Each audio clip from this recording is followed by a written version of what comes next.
భూములపై అసెంబ్లీ సాక్షిగా క్లారిటీ ఇచ్చారు సీఎం రేవంత్ రెడ్డి. ఆ భూముల అభివృద్ధిపై మీకెందుకు అభ్యంతరమని విపక్షాలను ప్రశ్నించారు.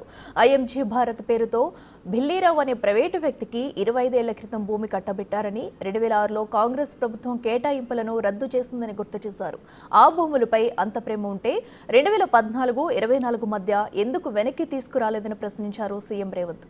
తాను వచ్చాక సుప్రీంకోర్టులో కొట్లాడి భూములు వెనక్కి తెచ్చానన్నారు. ఆ భూములకు సెంట్రల్ యూనివర్సిటీతో సంబంధమే లేదని తేల్చి చెప్పారు సీఎం.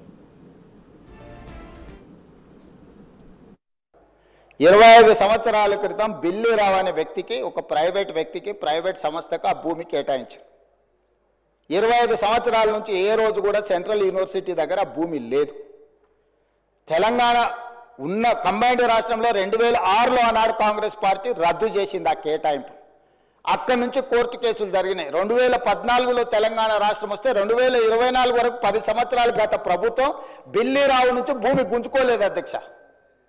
నేను వచ్చిన వెంబడే సుప్రీంకోర్టు వరకు వెళ్ళి కొట్లాడి ఒక ప్రైవేట్కు ఐఎంజీ భారత్ అని ఒక ఫేక్ కంపెనీకి కేటాయించిందని ఆరోపణలు ఎదుర్కొంటున్న భూమిని సుప్రీంకోర్టులో కూడా కేసు గెలిచి ఆ భూమిని వెనక్కి తీసుకొని ఆ భూమిని ఈరోజు మనం అభివృద్ధిలో భాగంగా టీజీఐఐసి కేటాయించి అక్కడ ఐటీ కంపెనీలు ఇతర పరిశ్రమలు రావడానికి అవసరమైన లేఅవుట్ చేయండి అని చెప్పి ఈరోజు ఒక అభివృద్ధి కోసము ఒక కాంక్రీట్ ప్రపోజల్తో ముందుకు వస్తే ఈరోజు అక్కడ ఏదో రిజర్వ్ ఫారెస్ట్ ఉన్నట్టు, రిజర్వ్ ఫారెస్ట్లో అత్యంత ఏమంటారు జీవరాశులు ఉన్నట్టు, జింకలు, పులులు, సింహాలన్నీ ఆనే ఉన్నాయి అన్నట్టు.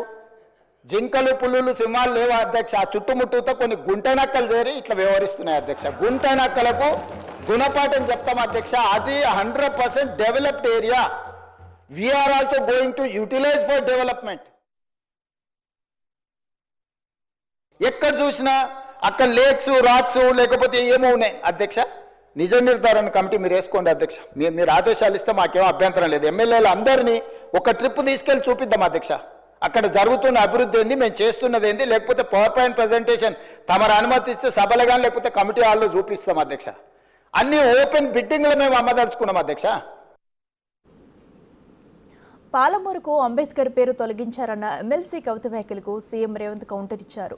పాలమూరు రంగారెడ్డికి గతంలో ఏ పేరు లేదని, అందుకే జైపాల్ రెడ్డి పేరు పెట్టామన్నారు. హైదరాబాద్కు మెట్రో రావడానికి కారణం జైపాల్ రెడ్డి ముఖ్య కారణమన్నారు. వారు కోరుకుంటే హైదరాబాద్ మెట్రోకు కూడా జైపాల్ రెడ్డి పేరు పెట్టినా తప్పులేదని చెప్పారు. ఎత్తిపోతలు ఉంచుకుంటూనే జైపాల్ రెడ్డి గారి పేరు పెట్టడం జరిగింది. దానికి ఎలాంటి వేరే పేరు లేదు.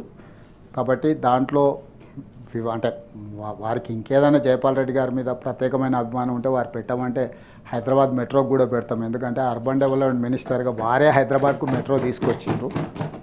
సో ఆ మెట్రోకి కూడా జైపాల్ రెడ్డి గారి పేరు పెట్టినా తప్పులేదు. దక్షిణాది రాష్ట్రాల నుంచి ఏకైక ఉత్తమ పార్లమెంటేరియన్.